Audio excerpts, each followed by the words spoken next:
The first retailer to report their Q1 earnings performance, DMart, and as expected, the earnings were lackluster owing primarily to the lockdown woes. If you look at the revenue, it was down close to 34%. Largely in line with what the ET Now poll also indicated. But what's really a large miss is the profitability and the margins performance coming in at 2.8% versus 10.3%. Now, the management has given a very comprehensive commentary and sort of explanation of what were the key highlights of Q1. Let me just highlight a few of them. They said lockdown had a significant impact on their operational performance.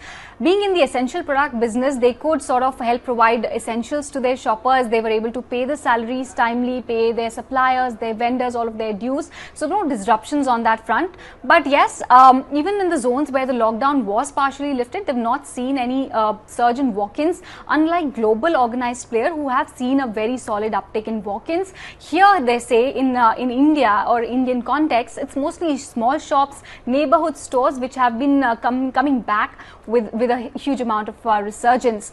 Value really isn't the top of the shopper's mind during lockdown. It's the essential services, so they are sort of getting attracted more to that.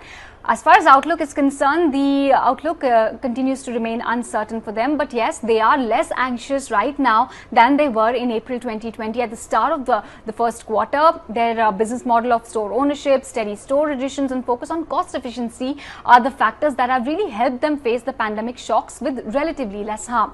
DMart's Ready sale in Mumbai have grown very well, so they're looking to scale that up in other areas as well in a meaningful manner.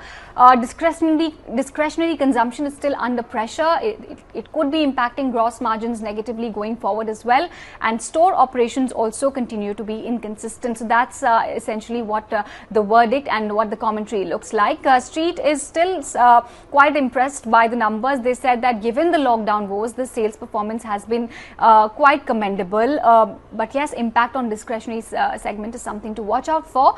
And miss on profits is primarily owing to deterioration and lack of operating leverage.